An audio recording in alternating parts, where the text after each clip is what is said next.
یہاں طالبان آ رہے ہیں، یہاں داعش آ رہے ہیں، یہاں یہ لوگ آ رہے ہیں، اور وہ ایک دن پاکستان کا نیوکلیئر پروگرام اپنے ہاتھ میں لے لیں گے. اور یہ ہے سازش. اس پہ ایک بہت بڑی جو ہے تھیوری بلڈ کی جا رہی ہے کہ امریکہ اگر افغانستان کی فوج امریکہ میں کچھ نہیں کر سکی تو پاکستان کی فوج کیا کر لے گی ان لوگوں کے مقابلے میں، اگر یہاں بلڈ اپ ہو رہی ہے. اور آپ دیکھیں کہ اس دوران میں ابھی طالبان جو تھے ان کے ساتھ نیگوسیشن بھی نہیں ہوئی تھی تو یہاں کچھ لوگوں کی دم پہ پاؤں آ گیا تھا. میں سوچ رہا تھا رحمان ملک صاحب کو لیا جائے لائن پہ، رابطہ کیا نہیں ہے. اگر میری بات سن رہے ہیں تو کل کا پروگرام حاضر ہے کہ آج سے کچھ عرصہ پہلے جب سے ان کو مذاکرات شروع ہوئے تھے تو انہوں نے ایک شور مچانا شروع کیا تھا کہ داعش آ گئی پاکستان. پہلی بات تو یہ ہے اگر داعش آ گئی تو نام بتاؤ کمانڈر کون ہے اس کا. جب داعش قائم ہوئی تھی تو پہلے دن عبدالبر بغدادی سامنے آ گیا تھا اور مسجد میں اس کو خطبہ آیا تھا، اس نے قائم کر دی. کون ہے تب کمانڈر؟ خود رحمان ملک صاحب تو نہیں ہے کہ داعش کے کمانڈر. ٹھیک، ان کا نیٹ ورک کہاں پر بیٹھا ہے؟ دنیا پوری میں کچھ پتہ تو چلے نا. بلوچستان کا چپا چپا میں جانتا ہوں، مجھے پتا کہاں داعش بیٹھی ہوئی. جس جگہ کی بات کرتے ہیں وہ مجھے آپ کو یاد ہوگا کہ ہمارے ہاں وہ آئے تھے جو chief minister, x chief minister اور اسد علی ثانی. ہم نے کہا جی سپلی جی کا ایریا کہا جاتا ہے، آپ کو پتہ ہے سپلی جی؟ تو انہوں نے ہمارے سامنے کہا وہاں عبدالنبی بنگل سے بیٹھا، وہاں تو کوئی اور نہیں ہے. اور جس قسم کے حالات. پھر ایک اور کہا جا رہا ہے کہ ٹی ٹی پی جو ہے وہ آ جائے گی. اب نور اللہ انٹرویو کرایا گیا. یہ ایک عثمان صاحب پاکستان کے اس وقت 80 چینل ہیں، 88. پاکستان کے کسی چینل کے اندر یہ خطرہ کو بیان ہو رہا ہے کہ یہ کیا بن رہا ہے اس ملکوں کے ساتھ. آپ جو وہاں بیٹھے. اب پھر سب سے بڑی بات یہ ہے کہ چائنا جو ہے وہ سب سے بڑا اس وقت اس مسئلے میں بہت کھڑا ہوا ہے کہ یہ معاملہ پاکستان میں نہیں اٹھنا چاہیے. آپ دیکھیں کہ طالبان کے جتنے بھی معاہدے ہوئے تھے اس کے اندر امریکہ کے اندر استعمال یہ ذکر کہیں نہیں تھا ترکمانستان کو آپ سپورٹ نہیں کریں گے. یہ میں بڑا اس کا کیچ دیکھیں کیونکہ ترکمانستان کی جو موومنٹ ہے اس کو کون سپورٹ کر رہا ہے؟ طیب اردگان سپورٹ کر رہا ہے وایا امریکہ، یا امریکہ کر رہا ہے وایا طیب اردگان یا باقی لوگ. تو طالبان نے خاص طور پہ چین نے کہا اور طالبان نے خاص طور پہ ایشورنس تھی. یہ بیسیکلی اس کا ضمیمہ ہے طالبان کے امریکہ کے معاہدے کا. اور یہ امریکہ جو ہے اس وقت گھبرا گیا کہ یہ کیا ہو گیا. ہم تو چاہ رہے تھے کہ طالبان کی ایک فورس یہاں بلڈ کریں گے، بیچ میں پاکستان میں کچھ شرلے آئیں گے، پاکستان والوں کو کہیں گے تم اب جدھر جہاد لڑاؤ، اب چینیوں کو مسلمان کرو اور چینیوں کو یہ کرو. یہ جو معاملہ ہے اور اس میں طالبان بڑے سینسٹیو ہے. اب دیکھیں سب سے اہم بات جو ہم لوگ یہاں باتیں کرتے تھے کہ طالبان جو ہیں ان کے خلاف محاذ بن جائے گا تاجکستان کا، ازبکستان کا، کرغزستان کا، قزاقستان کا. صحیح ہے. آپ دیکھیں دو بنیادی شہر ہیں بڑے ایران بارڈر کے، ایک ہیلمند کا علاقہ لشکر کا جو ہے اور ایک ہرات جہاں سے اسلام قلعہ والا راستہ ہے. یہ دونوں سب سے پہلے طالبان کے ہاتھ آئے ہیں. اگر ایران طالبان کے مخالف چل رہا ہوتا یہ نہ آتے، لڑائی لمبی ہو جاتی یہاں پہ، بہت لمبی ہو جاتی تھی. ہرات میں تو بہت لمبی، ہیلمند میں تو، اور ہیلمند تو آپ عثمان صاحب گئے پاکستان میں آپ جا کے دیکھ لیں. لشکر کا مسئلہ ایسا ہے کہ آپ یہاں پر کھڑے ہیں اور آپ نا شیخو پر تو آپ کو ریت ہی ریت ہے، بیچ میں چند شہر ہیں، چند گاؤں، چند گھر ہیں. اس گھر کے اندر لشکر کا چھوٹی سی جگہ ہے. اور لیکن چونکہ وہاں ہیلمند ریور گزرتا ہے تو وہاں کتنی آسانی سے آپ کو کنٹرول کیا جا سکتا ہے، کتنی آسانی. وہ لشکر گاہ میں بھی چلے گئے ہیرات. یہ تو پورا سب سے امپورٹنٹ جو بات ہے، جو افغان قیادت اس وقت بیٹھی ہے اس کے انٹرنیشنل میڈیا کو انٹرویو دیکھیں، اپنے ہر انٹرویو کے اندر وہ پاکستان کے اوپر الزام لگا رہے ہیں. افغانستان میں جو کچھ ہو رہا ہے یہ طالبان کو سپورٹ ہی پاکستان. یعنی آپ اندازہ کریں کہ 20 سال امریکہ لڑتا رہا ہے اور پاکستان کی آئی سے شکست کھا گیا، پاکستان کی فوج سے شکست کھا گیا. اچھا یہ اس سارے کے سارا یہ سینیریو ہے. پھر یہ جو دو بارڈر کراسنگ اور وہاں کے اوپر کے ہیں اس کے بھی اس میں بھی جو تاجکستان کا اور ازبکستان کا وہاں. اصل مسئلہ یہ ہے کہ یہاں پر India is very much actor. 2 دن پہلے میرا ایک انڈین ٹی وی پہ وہ تھا، ایک بی کے شرما صاحب ہیں وہاں پر جرنیل ہیں. انہوں نے انڈیا پاکستان کا ایک جوائنٹ تھنک ٹینک ہوتا تھا. اچھا. اس جوائنٹ تھنک ٹینک کے اوپر جو ہے انہوں نے اس کے سربراہ اور بہت بڑا تھنک ٹینک ہے، اس میں پاکستان کی رپورٹس بھی کچھ آئی ہیں. وہ ان کے مین سینٹرل ایشیا کے اسپیشل انوائے ہوئے. میں نے ان سے گفتگو کی ٹی وی پہ آن ایئر، سب کو ایرون شو ہے اس کے اندر، تو مجھے اندازہ ہوا کہ ان کو افغانستان کی سچویشن کا بالکل اندازہ نہیں، لیکن پاکستان کی باٹل نیکس کا اندازہ ہے۔ وہ کہتے یہ ہیں کہ پاکستان کے اندر طالبان اور پشتون اتحاد موومنٹ جو ہے، پشتین جو ہے یہ اکٹھی ہو رہی ہے۔ اب یہ بیسیکل پلان تھا ان کا، یہ اکٹھی ہو رہی ہے اور یہاں جا کر بلڈ کرے گی اور سب کچھ ہو جائے گا، اور یہ اکٹھے جا کے پاکستان کا، اور یہ ان کے پاکستان کے لیے بڑا مسئلہ ہے۔ میں نے کہا مجھے بتائیے کہاں اکٹھی ہوں گی، کس جگہ پہ ہوں گی، کیا ان کے آپس میں نظریات کس قسم کے ہیں، وہ بالکل اور طرح کا یہ بالکل اور طرح کے۔ پھر اس کو یہ بھی نہیں پتا تھا کہ افغانستان میں اشرف غنی کی فوج جو ہے وہ نہیں لڑ سکتی۔ عثمان صاحب $5,000 کیا $15,000 بھی لے جائے نا تو آپ نہیں مرتے۔ یہ بیچارے اسماعیل خان کی ذاتی بیسیکلی، کیونکہ وہ بیسیکلی مطلب افغانستان کو کوئی نہیں سمجھتا جب تک آپ افغانستان کے اندر نہ رہے ہوں۔ افغانستان کا جو قبائلی سسٹم ہے نا جی، افغانستان کا سسٹم، یہ ان کا بہت حاوی سسٹم ہے۔ اس کے لیے وہ اگر جان نہ دے نا تو اس کا مطلب یہ ہے کہ آئندہ آنے والے ان کو تو رشتے کو نہیں دے گا، اس حد تک وہ اور دوسری بات یہ ہے کہ ان کی پناہ، ان کی آخری پناہ وہی ہے ان کا۔ اچھا جی، ایک اور امپورٹنٹ جو اپڈیٹ ہے وہ ہے جی حماس نے 4 سال کے لیے اسماعیل ہانیہ کو اپنا پھر لیڈر مقرر کیا ہے، اور اسماعیل ہانیہ قطر میں ہے میرا خیال، آج کل دوحہ میں وہ رہ رہے ہیں، اور ان کے گھر میں جو پچھلی دفعہ غزہ میں بمباری ہوئی کئی بار نشانہ بنایا گیا، تو ایک چہرہ ہے حماس ریزسٹنس کا اور سارا اس کا، تو کتنی بڑی جو ہے اس وقت دیکھیں بڑی تکلیف سے کہنا پڑتا ہے صرف ایک ہی چہرہ رہ گیا ریزسٹنس کا۔ کبھی ہم سمجھ دیتے ہیں کہ حزب اللہ بھی ہے، لیکن جو اب لبنان کا حال انہوں نے کیا ہے، لبنان بینک راپٹ کمپنی ختم مکمل طور پہ، یہ کبھی لبنان جو تھا ان کا ٹھکانہ ہوتا تھا خالد مشعل اور ان کا، ان سب کا دمشق ہے، لبنان ہے، لبنان تھا، خالد مشعل رہے دمشق میں رہے، پھر وہ لیکن اب ختم ہو گئے۔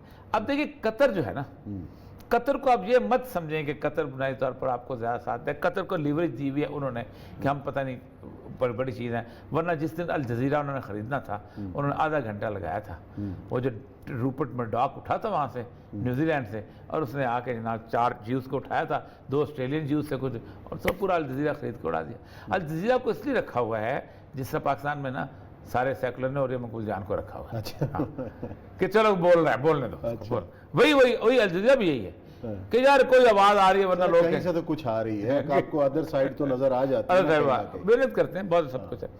چلیں جی بریک کا وقت ہے، بریک لیتے ہیں، بریک کے بعد آئیں گے اور اہم انٹرویو جو شہباز شریف صاحب نے دیا میڈیا کو اس کے نکات پر کریں گے بات۔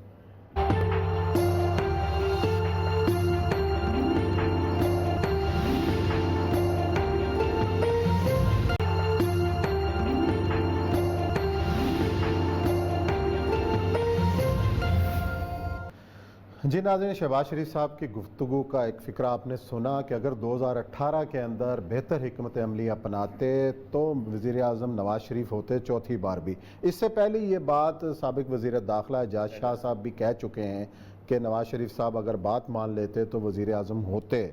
تو یہ جو انکشاف ہے، یہ جو بات ہے، اس کا مطلب یہ ہے کہ جب 2018 کی انتخابی حکمت عملی ترتیب دی جا رہی تھی تو شاید شہباز شریف صاحب آن بورڈ نہیں تھے۔ اس انٹرویو سے تو یہ لگتا ہے یا بڑے بھائی صاحب نے چھوٹے بھائی جان کا جو ہے وہ کہنا نہیں مانا، اور یہ تو ہمیشہ سے مفاہمت کی طرف رہے ہیں اور وہ مزاحمت کا استعارہ رہے ہیں، اور مفاہمت اور مزاحمت میں پھنسی نون لیگ میں سے کبھی نون لیگ نکل رہی ہے، کبھی میم لیگ، آج تو شین کی بجائے میم کا بھی نام آ گیا۔ میں اس بات کو آج میم کا نام آ گیا، میں اس بات کو مطلب یقین نہیں کرتا ہوں کہ یہ دونوں کو اس طرح کے مختلف چیزیں۔ شہباز شریف صاحب سے زیادہ نواز شریف صاحب پرو اسٹیبلشمنٹ رہے ہیں، یہ تو ان کے اختلافات مزاج کی صورتحال ایسی ہے وہ ہے، لیکن ان کے جو اندرونی حلقے والے کہتے ہیں کہ نہیں ایسی بات نہیں ہے، دونوں بہت اب کلوز ہیں، سب کچھ ہے، ایک دوسرے کو جانتے ہیں، سب کچھ ان مفادات ایک ہیں، سارا کچھ، اور پھر والد نے جس طریقے سے ان کو پالا ہوا تھا سر، اور یہ بھی چونچا بالکل نہیں کرتے تھے، لیکن اب کچھ لگتا ہے کہ چیزیں مختلف ہو گئی۔ جو اللہ نے ایک بڑا پکا فیصلہ کیا نا، وہ ہے انما اموالکم واولادکم فتنہ، تمہارے لیے اللہ نے 2 فتنے پیدا کیے، ایک تمہارا مال اور ایک تمہاری اولاد۔ اچھا، اور اولاد جو ہے نا اس کے معاملے کے اندر یہ انہوں نے ایک دفعہ کہا بھی، ابھی 2 دن پہلے کسی صاحب سے کہا ہے کہ میں ایک بچی سے ہار گیا ہوں۔ اچھا، میں مریم سے ہار گیا، دیکھیں نا وہ آج بھی ان کے الزام سب سے بڑا یہ ہے کہ اگر حمزہ شہباز جو ہے کم از کم لاہور کی حد پہ نکلتا تو پورا آزاد کشمیر کا الیکشن ہار جاتے، لیکن لاہور کی کشمیریوں کی سیٹ نہ ہارتے۔ وہ ہارنا تو بالکل ایسے ہے نا، کہیں نہیں نکلے، نہ خود نکلے نہ حمزہ نکلا، خود ان کا شیڈول بھی تھا، سب کچھ تھا، لیکن یہ ہے کہ اس سے آزاد کشمیر کی جو ان کی بیانیاں اور سارا، لیکن وہ کہتے یہ ہیں اس کے باقی جو لائلسٹ ہیں نبی مریم کے، کہ پالیٹکس یہی ہے جو وہ کر رہے ہیں، جس نے زندہ رہنا ہے، جس نے آگے جانا ہے۔ آپ کی پارٹی جو ہے وہ کوئی اور کسی وقت بھی آگے ہائی جیک کر کے لے جائے گا۔ شہباز شریف کی جگہ کوئی اور آ گیا، پارٹی تو ایسی ہے تو اس طرح کی تو پھر، لیکن ایک چیز تو طے ہو گئی نا کہ اگر شہباز شریف صاحب یا حمزہ نہیں نکلے الیکشن مہم پر تو نتائج سب نے دیکھ لیے۔ اس کی عثمان صاحب ایک وجہ ہے، اگر آپ یہ سمجھتے ہیں کہ پاکستان میں یا دنیا بھوری میں کہیں پاپولر ووٹ ہوتا ہے تو یہ بڑی چھوٹی سی تعداد میں ہوتا ہے، باقی پاکٹس ہوتی ہیں، اور ان پاکٹس کو آپ نے بہت عرصے سے کام کیا ہوتا ہے، بنایا ہوتا ہے، گروپس ہوتے ہیں۔ اب کھوکھروں کے علاقے میں آپ کیوں پاپولر ووٹ کرتے ہیں؟ نہیں، اس لیے کرتے ہیں کہ بڑے احسان نہیں ساڑھے تھے، میاں صاحب سے بڑے احسان ہیں، میرے تو 4 پشتہ نہیں بھول سکتی ہیں، یہ 4 پشتے جو نہیں بھول سکتی یہ ووٹ ہوتا ہے، اور یہ اسی ووٹ کے اوپر وہ چلتے ہیں گوال منڈی میں، باقی جگہوں پر۔ تو ہمارے ایک دوست ہیں، انہوں نے نئی مسلم لیگ جو بنا دی ہے، ہمارے دوست ہیں کالمسٹ۔ اچھا، پہلے کارگل کے حوالے سے بھی گفتگو کی ہے شہباز شریف صاحب نے، کارگل میں جو الزامات لگتے رہے کہ جی جو جیتی ہوئی جنگ نواز شریف صاحب ہار آئے، اس حوالے سے شہباز شریف صاحب نے کیا کہا، اس کو بھی ذرا سن لیں۔ جی، کارگل پہ وزیر اعظم صاحب نواز شریف صاحب نے اپنی قربانی پیش کی، اور ظاہر ہے پاکستان کو تو بچا لیا۔ 2-3 لوگوں، ایک شہباز شریف صاحب نے بیان دے دیا، ایک اس میں بل کلنٹن کی اپنی پوری کی پوری سٹوری ہے، جو اس کی تقریر بھی ہے، اس کی ریٹن اس میں بھی اندر ہے، کہ جس وقت نواز شریف صاحب میرے پاس آئے ہیں تو یہ اپنی فیملی کے ساتھ آئے، اور نے کہا کہ میں اس لیے آ گیا ہوں، اور بل کلنٹن اس وقت کیمپ ڈیوڈ میں تھا۔ 4 جولائی جو ہے 4 جولائی جو ہے نیشنل ڈے ہے، جیسے ہمارا 14 اگست ہے، انہوں نے الاؤ کیا تھا کہ 4 جولائی کو، اور وہ ساتھ وہ سارے کے سارے اکٹھے آئے تھے کہ یہ مجھے مار دیں گے، میں اس لیے اپنی فیملی ساتھ لے کے آیا ہوں۔ تو کہتا کہ میں نے جب یہ بات شروع ہوئی تو میں نے انشور کیا کہ میں آپ کو موت کے منہ سے نکالوں گا، اور میں انشور کروں گا، اور ہی از آن دا ریکارڈ اپنی تقریر کے اندر کہ پھر میں نے اس کو لیبنان سے سعد کو بھیجا تھا، اور وہاں سے بھیجا تھا کہ جاؤ جا کے اس کو بچا کے لاؤ۔ تو یہ تو بل کلنٹن وہ کہہ رہا ہے سٹوری۔ عابدہ حسین نے کہا تھا کہ مشرف کو لے کے جاؤ۔ اصل مسئلہ یہ ہے کہ کارگل جب تک ایک ٹیپ جو تھی نا وہ باہر نہیں آئی تھی مشرف کی چائنا سے وہاں تک، اس وقت تک سارے خوش تھے، سارے رہتے ہم مارکا تر کر رہے ہیں، اور وہ جو ٹیپ آئی تھی نا جس میں اس نے کہا کہ کیا حالات ہیں، تو اس نے کہا کہ ہم یہاں تو ٹھیک ہیں، پنڈی والوں کے، اسلام آباد والوں کی ٹانگیں کانپ رہی ہیں، یہ فکر تھا۔ اس زمانے میں 3 دفعہ برجیش مشرا جو ہے وہ یہاں آ کے ملاقات کر کے جا چکا تھا، جس کو پھر انہوں نے غائب کر دیا تھا۔ تو یہ اتنا بڑا ایشو ہے، یا تو اس پہ کروائیں کوئی بہت بڑی قسم کی ڈیبیٹ، پبلک ڈیبیٹ ہونی چاہیے، پبلک ڈیبیٹ نہ بھی ہو تو بہت بڑی انکوائری ہونی چاہیے کہ یار ایکچوئل میں۔ جاوید حسن صاحب ہمارے یہاں ہوتے تھے، پھر جلال عزیز سے میں پوری کی پوری انٹرویو لیا ہوا ہے اس کے اوپر سارا، یہ تو ایشو ہے۔ لیکن اصل مسئلہ یہ ہے کہ ہمارا جو موضوع تھا کہ جو وہ ہمارے دوست نے انہوں نے کہا کہ جی ہے لائن پہ جی اشرف صاحب نہیں ہے جی، چلیں بہرحال انہوں نے لکھا ہے، انہوں نے کالم لکھا ہے کہ جی یہ گروپ علیحدہ بن رہا ہے، اچھا، اور اس گروپ، اچھا اب شین نہیں بن رہا، اب نون بن رہا ہے، وہ میم بن رہا ہے۔ انہوں نے کہا کہ اصل ایشو بنائے گا جو تیاری ہوئی ہے کہ مسلم لیگ کی روایت میں نہیں ہے کہ عورت کی قیادت جو ہے اس کو مانا جائے۔ اچھا، یہ ہماری ٹریڈیشن، ہم ٹریڈیشنل لوگ، اس کا مطلب ان کا کہنا یہ ہے کہ مریم کے خلاف بغاوت ہو رہی ہے، مریم کے خلاف۔ تو انہوں نے کہا ہے کہ جو چیئر پرسن ہوں گے حجاز خان عباسی ہوں گے، سیکرٹری جنرل جو ہیں وہ ہوں گے احسن اقبال ہوں گے، اور اس کے اندر مریم اورنگزیب ہوگی، اور اس کے ساتھ طلال چودھری ہوگا، اور یہ جو ہے اپنا یہ تو سارا مریم گروپ ہے، ارے گروپ وہی زبیر وغیرہ، وہ کہتے ہیں کہ ان میں وہ لوگ ہیں کہ جو الیکٹیبلز نہیں ہیں، ران ثناء اللہ نہیں ہوگا، یہ جو نواز شریف کے جو گروپ شہباز شریف گروپ ہیں وہ اس طرف وہ علیحدہ ہو جائیں گے، اور وہ کہتے یہ ہیں کہ وہ لیکن وہ کہتے یہ ہیں کہ وہ پالیٹکس کہتے ہیں ہم 6 سال بھی قربانی دیں گے تو ہم آئندہ پالیٹکس میں رہیں گے، آپ 2 سال قربانی نہ ہو دو تو آپ پالیٹکس سے آؤٹ ہو جائیں گے، اور وہ آپ چلیں جی دیکھتے ہیں ہوتا کیا ہے۔ یہ مفروضے جتنے بھی اڑتے رہے آج تک تو حقیقت کا روپ نہیں دھارے، لیکن شہباز شریف صاحب کے یہ جو تیور نظر آ رہے ہیں اس سے لگتا ہے کچھ نہ کچھ دال میں کالا ہے. یہاں لیتے ہیں بریک کے بعد آئیں گے اور ذکر کریں گے کورونا کا.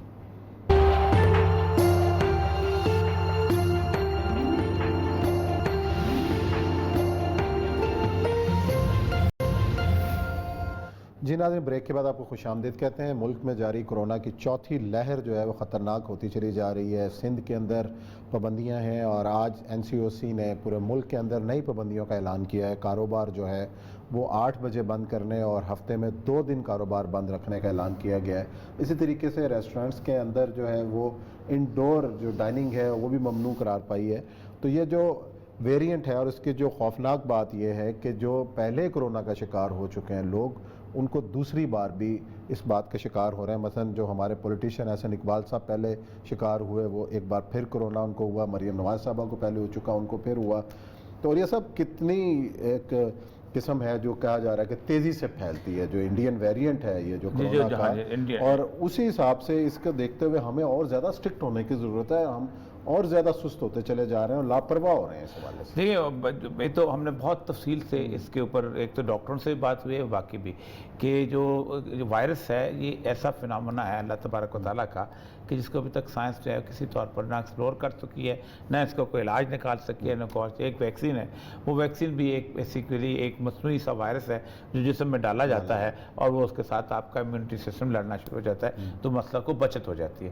اصل مسئلہ یہ ہے کہ جو ابھی دوبارہ وائرس آیا ہے، اس وائرس میں کرتا یہ وائرس کو پتہ چل جاتا ہے اور وہ فوراً اپنی شکل بدل دیتا ہے. اب شکل بدلتا ہے تو کچھ دیر کے تو امیونٹی سسٹم گھبرا جاتا ہے کہ یہ کیا چیز آ گئی، لیکن لڑنا تو شروع کرتا ہے. اس لیے یہ تو بات غلط ہے کہ ویکسین جو ہے وہ افیکٹو نہیں ہوگی. لیکن یہ کہا جا رہا ہے، ابھی ڈاکٹر صاحب سے پوچھیں گے، ڈاکٹر جوید اکرم صاحب نے ہمیں جوائن کیا ہے، ان سے پوچھتے ہیں کہ بھی اس وائرس سے لڑنے کا جو طریقہ کار ہے، کس طریقے سے جو آپ کو ویکسین ایک دفعہ لگ جاتی ہے اس کے بعد اس بات کے کتنے امکانات ہیں کہ وہ وائرس جو ہے وہ کتنا کم نقصان آپ کو پہنچائے گا.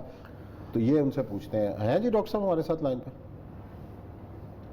اچھا، میرے خیال کچھ کنیکٹیوٹی نہیں ہو پا رہی ڈاکٹر صاحب سے، لیکن بہرحال جو نئے جو اقدامات کی. اچھا، وہ ہوتا یہ ہے کہ کوئی نہ کوئی تو ویسے بھی دیکھیں بات یہ ہے کہ مسئلہ یہ ہوتا ہے کہ جو وائرس ڈالا جاتا ہے زیادہ تعداد، کیونکہ زیادہ تعداد میں آپ نوٹس کرتے ہیں. لیکن عموماً جو وائرس ہم کو لگتا ہے وہ یہ ہے کہ اتنا سا مائکروسکوپ میں بھی دیکھ سکتے ہیں اس کو، وہ ہوتا ہے تو پتہ نہیں چلتا پورے باڈی. اتنی جتنے میں پتہ چلتا ہے اتنے میں وہ اپنا کام کر چکا ہوتا ہے اور بہت زیادہ حصے پہ ڈیمیج کر چکا ہوتا ہے. اسی لیے کہا جاتا ہے کہ جس چیز پہ وہ اٹیک کرے، جو سمٹمز ہو، آپ زکام ہے تو زکام کی دوا دے دی جائے، پیٹ خراب ہے تو پیٹ خراب کی سمٹمز کو علاج کیا جائے تاکہ اس کو دبایا جائے. اصل سر صورتحال عثمان صاحب یہ ہے کہ دس از سم تھنگ جو کہ بالکل انسانی عقل و شعور اور ادراک سے باہر والی چیز بن چکی ہوئی ہے. جن ملکوں نے بھی اس پہ قابو پانے کی کوشش کی ہے وہ بھی آخر تڑپ کے باہر نکل آئے ہیں. اور انگلینڈ کے اندر دیکھیں کیا صورتحال ہے، کوئی انہوں نے وہ جسے کہتے ہیں کہ فائنل گو نہیں دیا لیکن چیزیں باہر آ گئی ہیں. اٹلی میں اس طرح کی صورتحال ہو رہی ہے، ذرا برداشت کتنی دیر لوگ باندھ رہے ہیں، اس کی وجہ ہے کتنی دیر تک، اور حکومتوں کی بھی جو برداشت ہے کتنی دیر گھر بٹھا کے پیسے. وہ کہتے ہیں کہ ظاہر بات ہے، کہتے ہیں کہ ٹھیک ہے موت تو پھر ایک دن آنی ہے تو ٹھیک ہے، لیکن وہ موت کا مسئلہ یہ ہے کہ اس موت کے ساتھ سب سے بڑی جاتی ہے کہ ایک کم از کم آپ کو یہ تسلی ہوتی ہے کہ میں نے اپنا علاج کرا لیا. تو اگر آپ پر علاج کی سہولیات بھی موجود نہیں ہیں، آپ دیکھیں نا جس شروع کا نیو یارک دیکھیں نا کہ پورے پائلز کی کافنز کی پڑی ہوئی ہیں اور آپ اپنے پیاروں کو دفن بھی نہیں کر رہے، تو وہ سارے کے سارے اٹھا کے لے کے جا رہے ہیں. پھر ملان کا دیکھ لیں کیا صورتحال ہوئی، اٹلی کا جو تھا جو شروع میں جب ہوا ہے، انگلینڈ کا ایون خود انگلینڈ. انڈیا کو کہتے ہیں کہ انڈیا سب سے زیادہ اس وقت اپنی بات چھپا رہا ہے. بنگلہ دیش دیکھیں، بنگلہ دیش کس بری حالت میں چلا گیا ہے اس وقت کہ بنگلہ دیش کے اندر ان کی بالکل ٹوٹل اکانومی جو شاید کولیپس کرتی چلی. جن ملکوں کے اندر سہولیات نہیں ہیں، ڈاکٹرز نہیں ہیں، کیونکہ تکلیف دہ تو ہے نا، آپ آکسیجنیشن کو سمپل ترس رہے ہوں اور آپ کو سانس نہ آ رہی ہو اور آپ کے پاس وینٹیلیٹر موجود نہ ہو تو آپ کتنی تکلیف میں ہوں. لیکن ہمارے یہاں تو اور یہ سب المیہ یہ بھی ہے نا کہ ہم کرونا کے اوپر بھی سیاست کر رہے ہیں. یہ بڑی تکلیف دہ چیز ہے. ہم نے اس دن بھی کہا تھا کہ بہت تکلیف دہ چیز ہے کہ آپ، ہم نے کہا تو کامیاب ہوئے. میں نے ابزار دفعہ کہا خان صاحب آپ کی وجہ سے کامیاب نہیں ہوئے. یہ اللہ تبارک و تعالیٰ نے آپ کی طرف اس طرح کے حالات خراب کیے ہی نہیں ہیں، ورنہ کبھی آپ کے حالات اللہ تبارک و تعالیٰ نے خراب کیے ہوتے تو آپ کی چیخیں نکل جاتی. جتنے آپ ریلیکس تھے، جتنا کچھ، خان صاحب کو تو کچھ پتہ نہیں چلتا تھا. وہ کہتے کہ اگر ہم نے یہ کر دیا تو لوگ آئیں گے اور لوٹ مار کریں گے اور پتہ نہیں کیا کریں گے. آپ کو یاد ہے، اور ان کے ہوتے شروع بھی ہو گئے تھے ان کی اس جسے کہتے ہیں سینیریو کے اوپر، تو ان کو تو بالکل کچھ پتہ نہیں. اللہ تبارک تعالیٰ کا کرم ہے اس ملک کے اوپر، پتہ نہیں کس کس کی دعائیں ہیں، کس کس اچھا کی ڈاکٹر جاوید اکرم صاحب نے ہمیں جوائن کیا، ان سے ایک چھوٹا سا رائے لے لیتے ہیں. ڈاکٹر صاحب سوال جو ہے وہ یہ ہے کہ جو لوگ کرونا کی ویکسین کرا لیتے ہیں، کیا ان کو اگر پہلے ہی شکار ہو چکے ہیں کرونا کا، دوسری بار بھی وہ اس کا شکار ہو سکتے ہیں؟ نہیں جی ڈاکٹر صاحب آواز آ رہی ہے آپ کو؟ جی جی ڈاکٹر صاحب میرا خیال ہے کہ آڈیو کا ایشو ہے، ڈاکٹر صاحب سے بدقسمتی سے ہمارا رابطہ ممکن نہیں ہو پا رہا. پھر کل کسی وقت ان کو دوبارہ تکلیف دیں گے اور تفصیل سے پوچھیں گے اس حوالے سے، لیکن پروگرام کا وقت یہیں ختم ہوتا ہے. اسی نوٹ کے ساتھ ہم کل پھر آپ کی خدمت میں حاضر ہوں گے نئے موضوعات کے ساتھ. اپنا خیال رکھیے گا. اللہ حافظ.